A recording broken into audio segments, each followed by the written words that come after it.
Coast guard प्रादेशीक मुख्यालय मुंबय हांच्या फुडारपणा खाला Indian coast guard sailing team वरवीं गोंय ते मुंबय ही सेलिंग एक्सपेडिशन राबयले. 12 मीटर लांबी आणि 2.5 मीटराची खोलाय आशिल्ली बोट अंतरा ह्या मोहिमे वरवीं गोंयच्यान मुंबय गेली. ही बोट 28 मार्च 2022 दिसा सकाळी 10 वरांचेर मुरगांव बंदरावयल्यान उपमहानिरीक्षक Arnab Bose TM counter coast guard जिल्लो मुख्यालय क्रमांक 11 गोंय हांणी हिरवो बावटो दाखोवन मुंबय रवाना केली.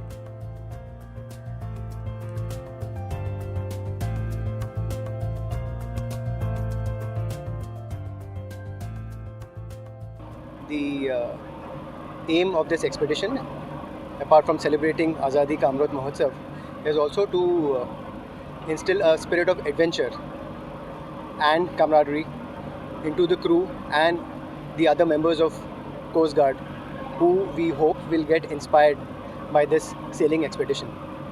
Now, Coast Guard is a seagoing service, and sailing is an adventure sport which is very centric to all seafarers, because it teaches you the basics of navigation, seamanship. It teaches you how to use the wind and the current to propel your boat. It teaches you to live frugally on water and food, and teaches you survival instincts, teamwork. There are a lot of things to be learnt, and a person who's a good sailor ultimately becomes a good seafarer.